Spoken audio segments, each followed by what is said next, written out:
BA part 3 Sanskrit प्रथम प्रश्न पत्र श्रीमद् भगवत गीता द्वितीय अध्याय 1 से 5 श्लोक। मैं डॉक्टर मनीषा गोदारा, स आचार्य संस्कृत, राजकीय बांगड़ महाविद्यालय डीड।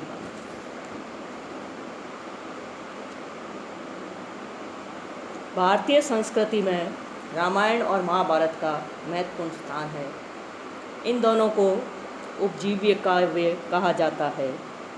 प्राचीनतम ज्ञान के भंडार वेदों को सुव्यवस्थित रूप प्रदान करने के कारण कृष्ण द्वैपायन मुनि वेद व्यास के नाम से प्रसिद्ध हो गए हैं।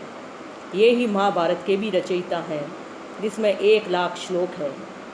भगवद गीता इसी विशालकाय ग्रंथ का एक भाग है, जिसमें कुल 18 अध्याय तथा 700 श्लोक हैं।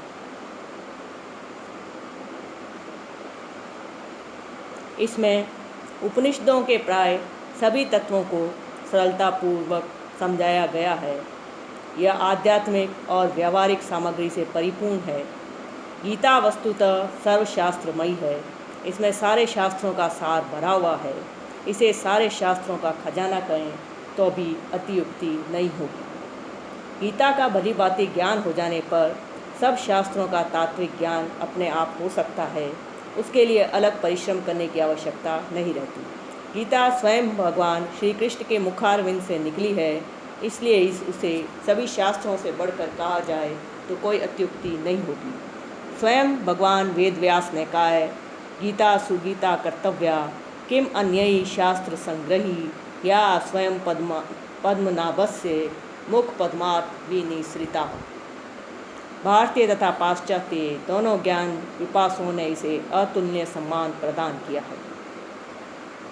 आज संसार की प्राय समस्त भाषाओं में इसके अनुवाद उपलब्ध हैं।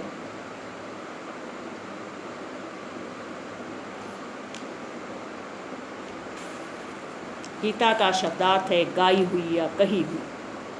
महाभारत का प्रतिपाद्य विषय अन्य कई वस्तुओं के वर्णन के साथ साथ कौरव पांडवों के युद्ध का वर्णन है। इसमें कुल 18 पर्व हैं, जिनमें कई अध्याय हैं तथा प्रत्येक अध्याय में कई श्लोक हैं। महाभारत के 18 पर्वों के नाम इस प्रकार हैं: आदि पर्व, सभा, वन, विराट, उद्योग, भीष्म, द्रोण, कर्ण, शल्य, सौप्तिक, स्त्री, शांति, अनुशासन पर्व, अश्वमेध पर्व, आश्ववासी, मौसल, महाप्रस्थानिक, स्वर्गारोह। श्री कृष्ण द्वारा अर्जुन को गीता का दिया गया यह उपदेश भीष्म पर्व में विद्यमान है। श्री कृष्ण द्वारा अर्जुन को गीता का दिया गया यह उपदेश भीष्म पर्व में विद्यमान है। राज्य की प्राप्ति के लिए कौरवों व पांडवों में अवश्यंभावी युद्ध प्रारंभ होने वाला था। दोनों ओर की सेनाएं सन्नद्ध थीं। कुरुक्षेत्र में होने वाले महाभारत के इस युद्ध में दोनों पक्षों की व्यूह रचना हो चुकी थी। दोनों ही ओर के बनाए गए सेनापति अपनी अपनी व्यवस्था से आश्वस्त थे तथा उनको अपनी विजय का पूर्ण भरोसा था। युद्ध के प्रारंभ होने में तनिक भी विलंब नहीं था। यहाँ तक कि युद्ध के प्रारंभ होने की सूचना देने वाले वाद्य यंत्र, शंख, भेरी, नगाड़े आदि भी बजने लग गए थे तथा सैनिक अपनी वीरता का प्रदर्शन करने के लिए बहुत व्याकुल हो रहे थे। इस भीषम एवं नाजुक घड़ी में पांडव पुत्र अर्जुन ने श्री कृष्ण से, जो अर्जुन के रथ के सारथी बने हुए थे, कहा कि आप मेरे रथ को जरा दोनों सेनाओं के मध्य ले चलो, ताकि मैं देख लूं कि इस भयानक युद्ध में कौन कौन हमसे लड़ने आए हैं। अर्जुन ने जब कौरवों की सेना पर दृष्टि डाली तो उसे बड़ा आश्चर्य हुआ कि उनके विरुद्ध युद्ध करने के लिए जो प्रतिपक्षी सेना खड़ी है, उसमें तो उसी के मित्र, भाई, बंधु, मामा, नाना, ताऊ आदि संबंधी तथा अन्य भी कई सुपरिचित जन हैं। और भला होंगे भी क्यों नहीं, आखिर कौरव और पांडव सगे चचेरे भाई ही थे तथा उनमें कोई पीढ़ियों का अंतर नहीं था। इस कारण एक के संबंधी या मित्र दूसरे के भी वैसे ही थे।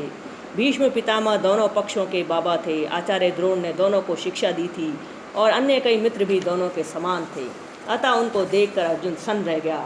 उसका भावुक हृदय कांप उठा। वह केवल करुणा से युक्त ही नहीं हुआ, अपितु युद्ध उत्सुक इस स्वजन समुदाय को देखकर इस अर्जुन के शरीर में कंपन व रोमांच उत्पन्न हो गया। उसका मुख सूखने लगा तथा शरीर के अंग शिथिल हो गए।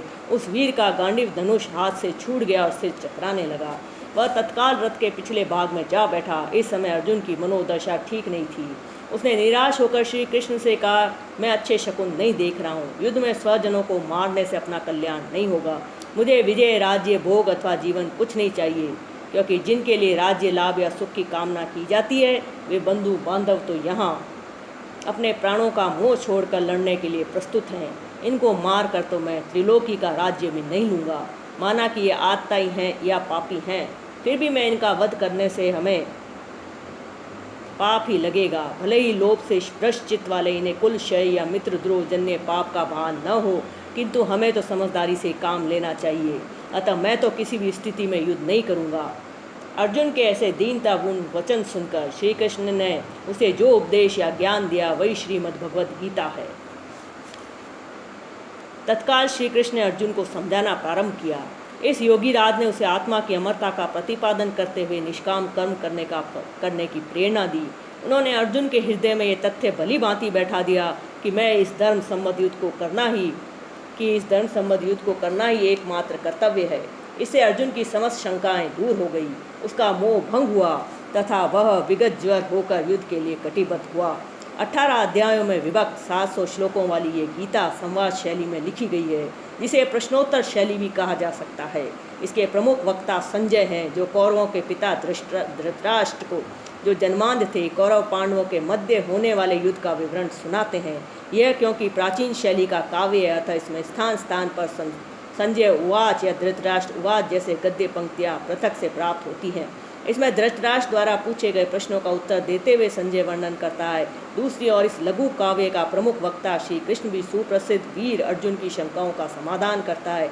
फलस्वरूप इसमें अर्जुन उवाच तथा श्री भगवान उवाच जैसे वाक्य भी मिलते हैं। अधिकतर ये रचना अनुष्टुप जैसे सरल व छोटे श्लोक में लिखी गई है, किंतु कहीं कहीं बीच में अन्य दीर्घ श्लोक भी उपलब्ध होते हैं। इसमें नाटकीयता, रोचकता, स्वाभाविकता, उत्सुकता की कमी नहीं है।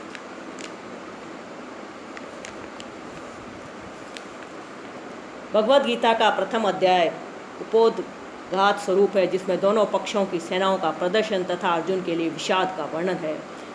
द्वितीय अध्याय में अर्जुन के मोह को सुनकर श्री कृष्ण के उद्गार वर्णित हैं, जिसमें क्रमशः सांख्य योग, युद्ध की आवश्यकता, निष्काम कर्म योग और स्थित प्रज्ञ के लक्षणों का व्याख्यान किया गया है। श्री कृष्ण के महत्वपूर्ण विचार यहीं से प्रारंभ होते हैं, जब उन्होंने करुणा से व्याप्त तथा आंसुओं से व्याकुल नेत्रों वाले अर्जुन को विषाद करते हुए देखा तो श्री कृष्ण ने उसे हंसकर कहा कि अरे अर्जुन, ऐसी विकट परिस्थिति में तुझे युद्ध विराग का मोह कहाँ से आ गया? तुम अधैर्य को मत प्राप्त करो एवं अपने हृदय की दुर्बलता का परित्याग करके युद्ध के लिए खड़े हो जाओ। श्री कृष्ण का कथन सुनकर अर्जुन द्विविधा में पड़ गया। उसने श्री कृष्ण से पूछा कि मैं भीष्म और द्रोण जैसे पूजनीय व्यक्तियों से बाणों द्वारा किस प्रकार युद्ध करूंगा? उनके तो चरण पूजने चाहिए, फिर उनके द्वारा मेरे द्वारा मस्तक छेदन किस प्रकार हो सकेगा? मैं ऐसे गुरुजनों का वध करके उनके रक्त रंजित राज्य का उपभोग कदापि नहीं करूंगा, भले संसार में भिक्षा मांगकर अन्न क्यों नहीं खाना पड़े। अभी तो हमें यह भी ज्ञात नहीं कि युद्ध में हमारी विजय होगी या नहीं। मेरा चित्त विभ्रम हो गया है, मुझे इंद्रियों को सुखाने वाला शोक हो रहा है। अतः हे श्री कृष्ण, आप मुझे शिक्षा दीजिए कि मैं क्या करूं। मैं आपकी शरण में हूँ।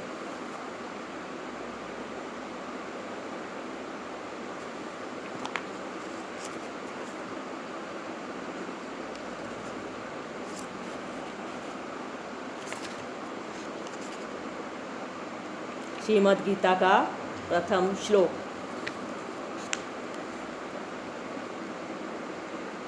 तम तथा टप्याविष्टम अश्रुपूर्णा कुलेक्षणम विषीदन्तम इदं वाक्यम उवाच मधुसूदनः। प्रस्तुत श्लोक श्रीमद् भगवद गीता के द्वितीय अध्याय से लिया गया है। भगवद गीता, श्रीमद् भगवद गीता महाभारत का एक अंश है।